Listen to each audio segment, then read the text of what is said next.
I wonder if his closet is just full of clothes from different time periods by this point, just in case. Marty, where you been, son? What are you doing in that getup? This outfit almost looks like it would fit in 1885 too. Yeah, that's true.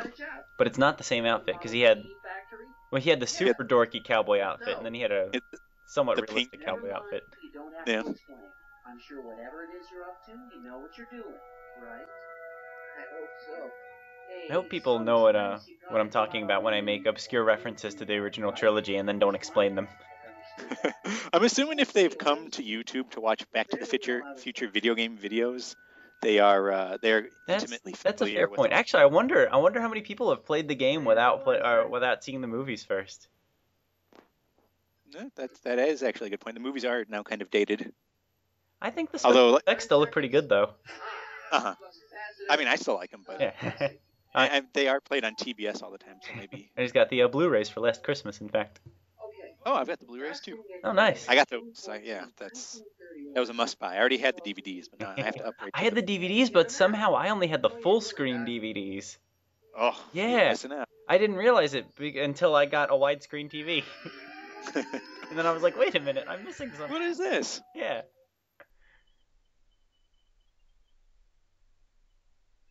But then when I moved in with my wife, she had the widescreen, so now we actually have 3 versions of it. Is that why you actually married her? You saw her DVD collection. She has a very impressive movie collection.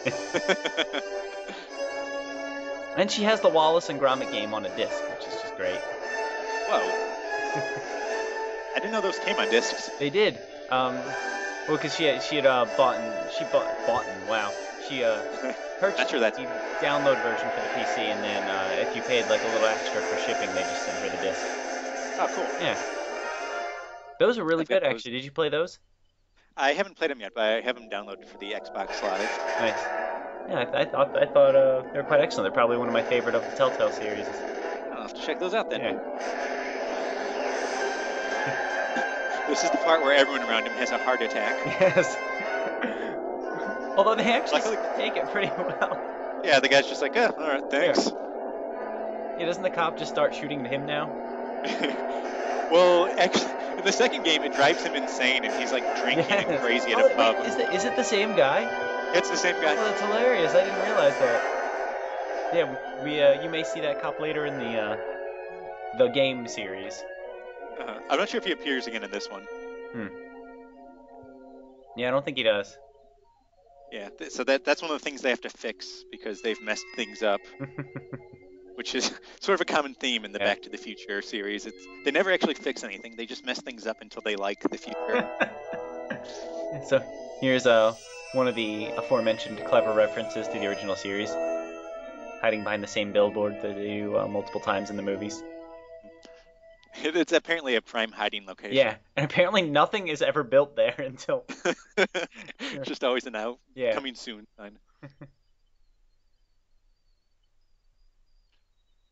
Yeah, because I'm forgetting that. I'm blanking. Is that Marty's house in 1985, or is that where his future home is? I think that's where his future home is, right? I can't remember, though. I might be incorrect. Yeah, because I think in part 2, he's all excited that he's going to live there because he's been seeing these signs for it.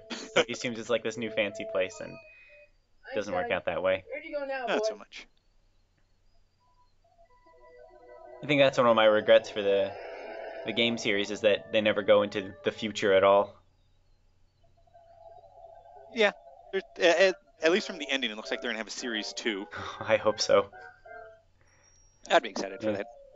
I guess it would be difficult for them to try to go into like say 2015 and whether they would use the 2015 from the movies or whether they would use the 2015 that we're clearly heading toward that does not have any flying machines whatsoever. I always like how the future is depicted in some of these movies because like they are very optimistic in some things and very unoptimistic in others. Like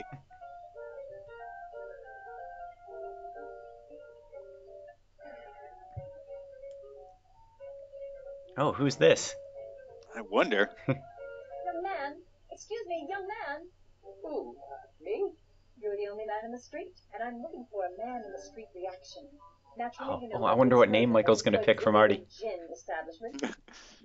I went with Michael Corleone. I think I picked that on the first playthrough. I picked something different the second time. And then the second time, whenever they kept referencing it, I kept getting confused because I was expecting the first name. Yeah, I forget what they were now, but like the other two names I didn't recognize initially, and apparently one's a character from Miami Vice, I think. Oh. Yeah, I had to Wikipedia these. There we go. See, we do know facts. Check us out. To corrupt our citizens with another den of booze, sin, and debauchery. Ask him where I can get the address. Ah, I see. Because you want to blast it to smithereens, just like Carl Sagan did. With public-spirited citizens like you around, the lawless element will be on the run in no time, Mr. I was sort of confused here at the beginning. I don't remember Doc being like a domestic terrorist in the movies. Why is he bombing? Oh man, he picked the one name I didn't use. Marty Callahan.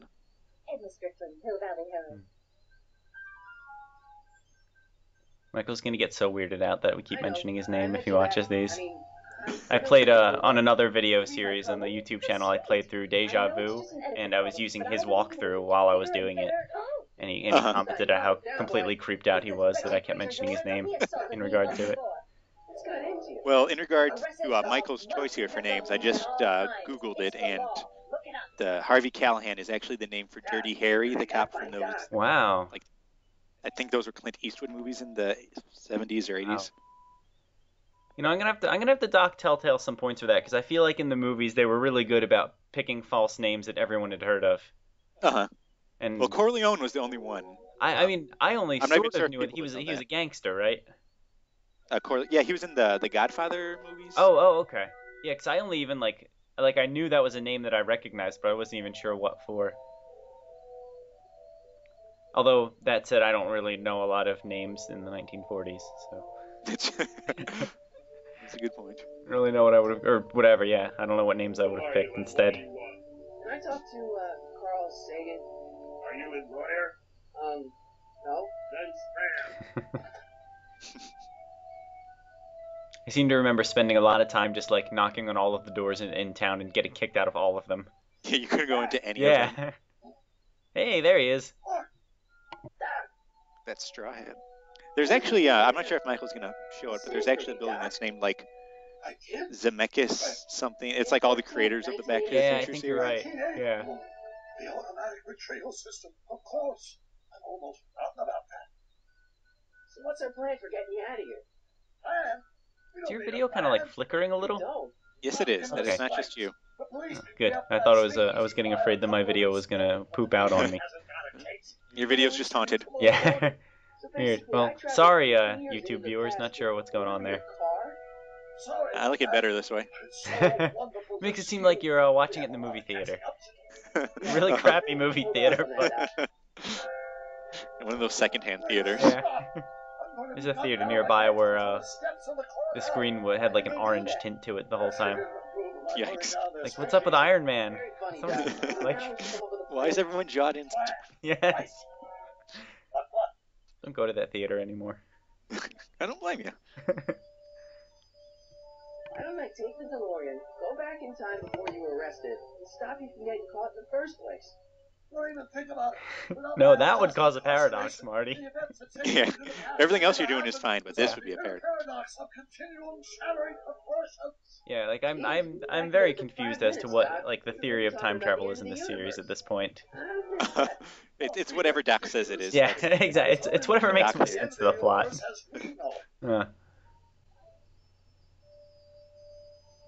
But whatever, they like it by playing around with it, they were able to have a lot more fun with the plot of the game, I think.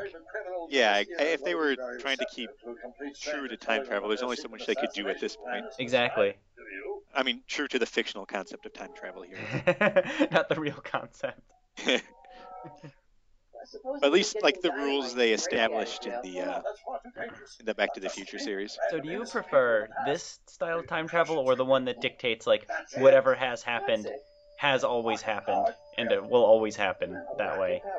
So, sort of, like the Harry Potter style? Yes, exactly. I like this one way better. Yeah. Because the third one just confuses me.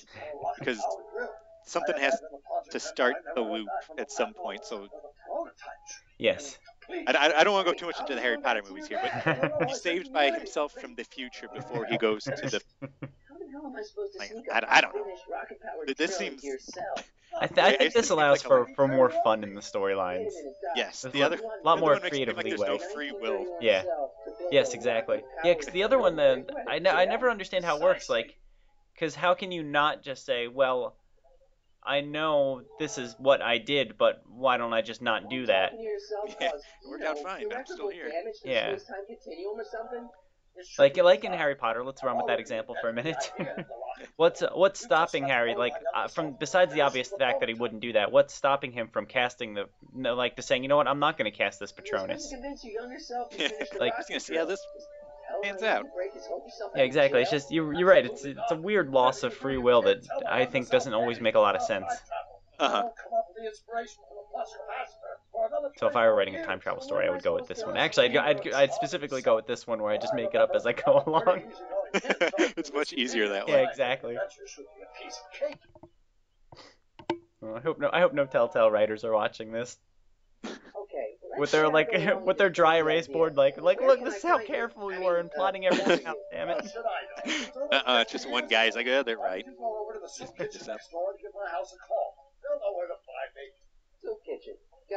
So what did Doc just give us? He wants us to call his younger self. So he gave us the old number. Oh, there's the cop again. Oh, you're right. Right now he seems fine. He's not like freaking out or crying. Guess I better get started. Don't worry, Doc. Charlie just got fired because he told his boss his invisible car popped in front of him. That's what stopped him from making the arrest. You'll be unstoppable.